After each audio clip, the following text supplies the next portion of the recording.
Hey, welcome back to my channel. I'm Joyce, and today we are talking about some of the memoirs that I believe there should be more talk around. We all really know about the really popular ones like Becoming, which I also read and absolutely loved. We also know about Jeanette McCurdy's memoir, which was both heartbreaking and beautiful and brave. It was a very eye-opening experience of what it's like to be a child in Hollywood. That book also got a lot of talk and a lot of hype for very good reasons, and I really did love it. I actually love memoirs. Memoirs are actually my guilty pleasure. This was the way that I was able to get into nonfiction, but still have that fiction vibe, because it's essentially just somebody sharing their innermost private thoughts, their deepest secrets, which is so brave. I love it. I absolutely love it. It is motivating for me in a way, and I don't have physical copies of a lot of these books. I do like to listen to memoirs in the author's voice, especially if it is read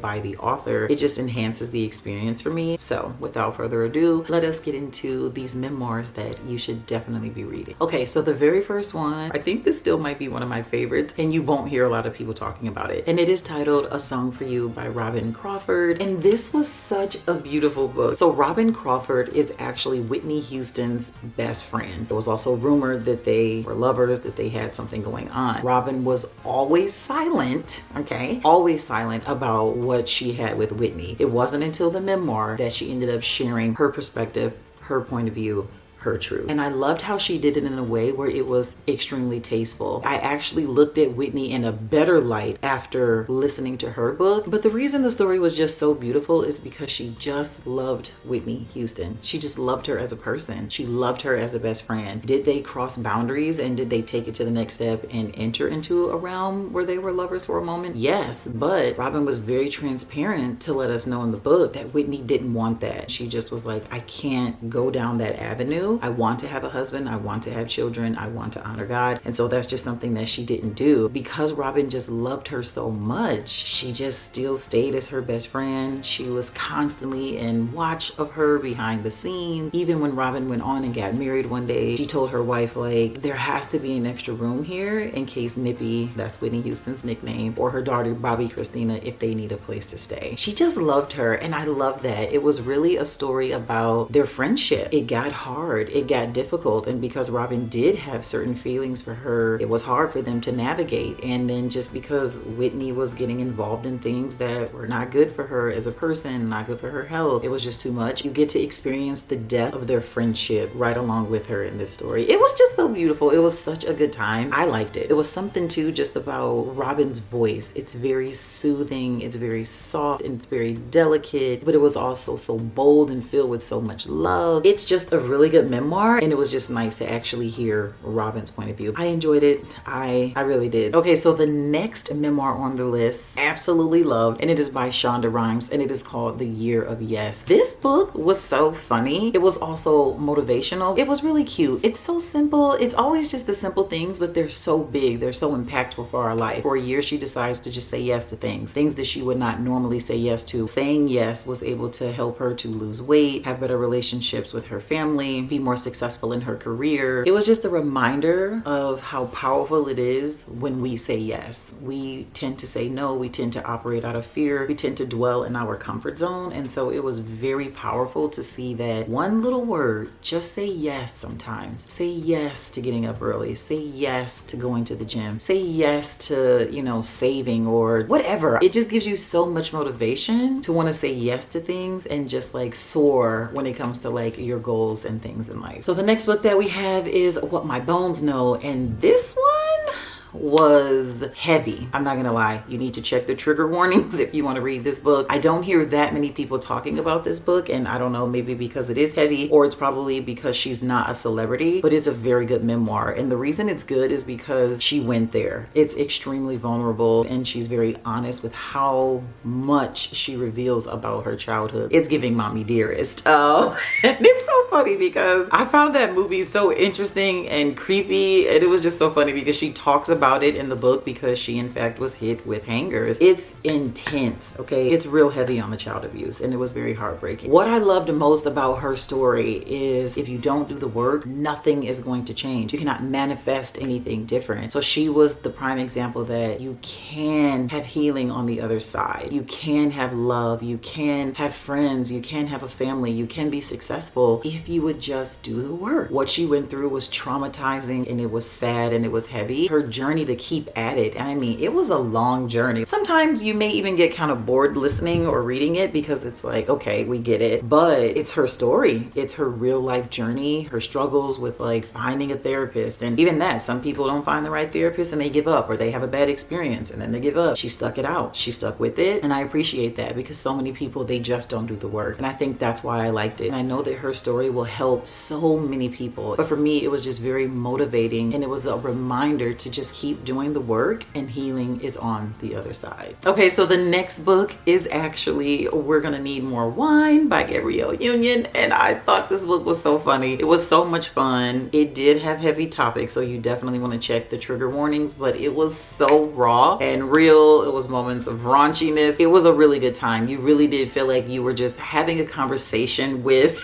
Gabrielle. It's nice when we get the perspective from these individuals on what it was like to grow up in Hollywood, especially her being black and just being a teenager, and just like how that affects you. And it was just a very vulnerable story. She even talks about her divorce, the toxic relationship that she had. So it's very relatable, I feel like, for a lot of people. She's an actress, so the narration was perfect. I definitely cried while listening to her book. So I'm not gonna sit here and act like there weren't moments of actual heaviness. It was a really good memoir. And there's a second book. I didn't feel like I needed to read the second one, but I don't know. Maybe one day. We'll see. Okay, and then this last book I had the opportunity to read this year, and I loved it. I think that this will now be one of my favorite memoirs, and it is by Viola Davis, and it is Finding Me. This right here needs more hype. Like, this memoir, listen, talking about laying it all out there.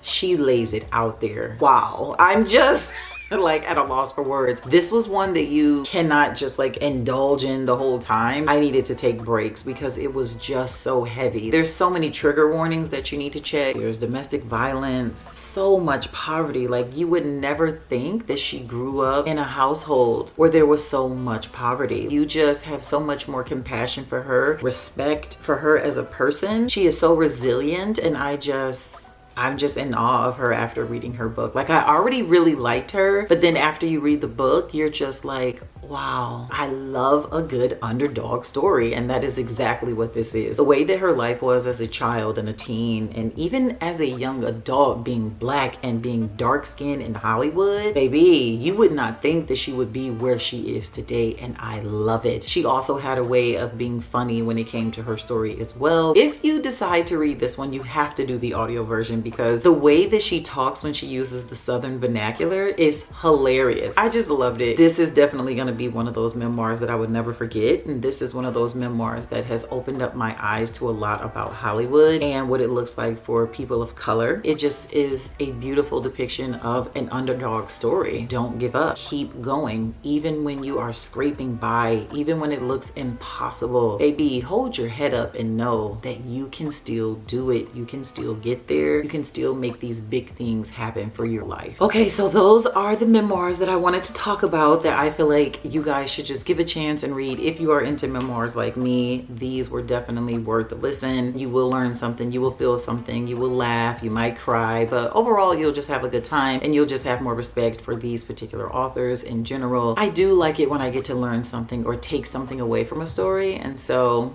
yeah, those are my thoughts on those. So we are now moving on to the section of books that I've heard nothing but great things about these memoirs, and I definitely want to indulge in them. I was gonna do a separate video, but like, let's just talk about it here and be done with this. So the very first one is Educated. I think this is going to be really good. Of course, Target puts these stickers on here and then you can't see. It's fine. I was gonna do audio, but I feel like since I don't know her, I don't have to hear it in her voice. I can just read it, and the font looks good. It doesn't look like it's a long read, but I heard that it is a heavy read. She basically was in isolation. She never steps foot in a school until she's like 17. Why isn't there an about on this book? I didn't even think to read it though. I just know that I like memoirs and I heard really good things about it. You got all this stuff going on It's so small here. It says it's an unforgettable memoir about a young woman who kept out of school, goes on to earn a PhD from the University of Cambridge. Stop playing with me. A universal coming of age story that gets to the heart of what an education is and what it offers. The possibility to see one's life through new eyes and the will to change it.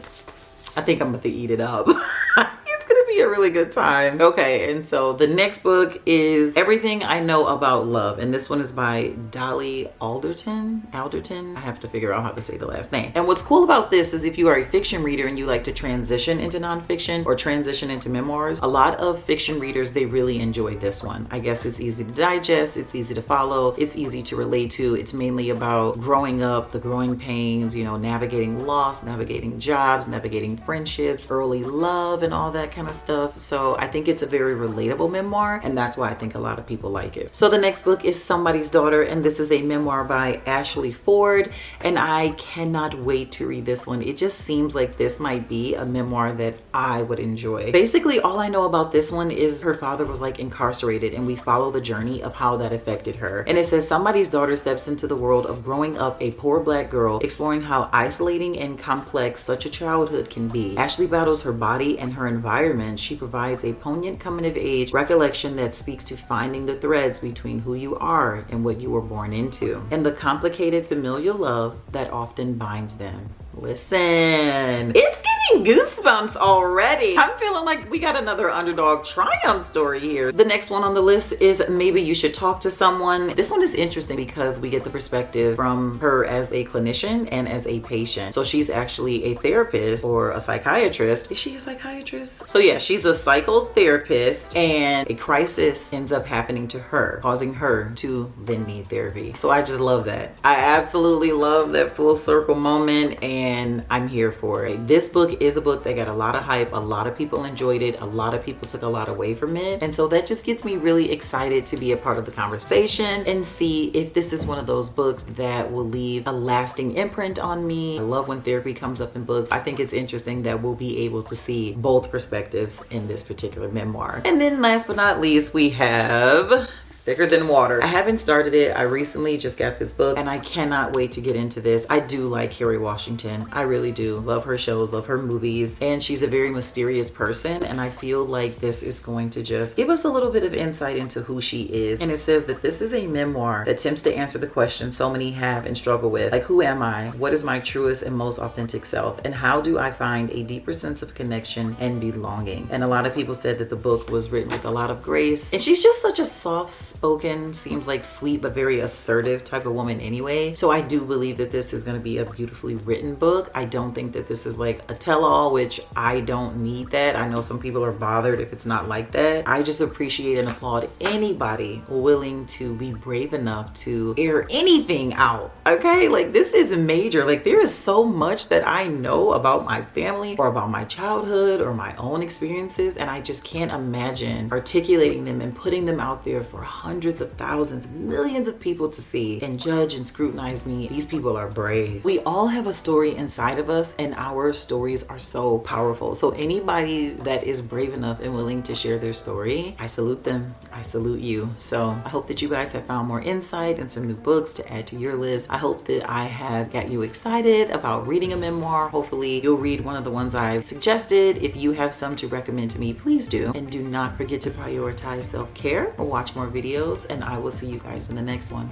Bye.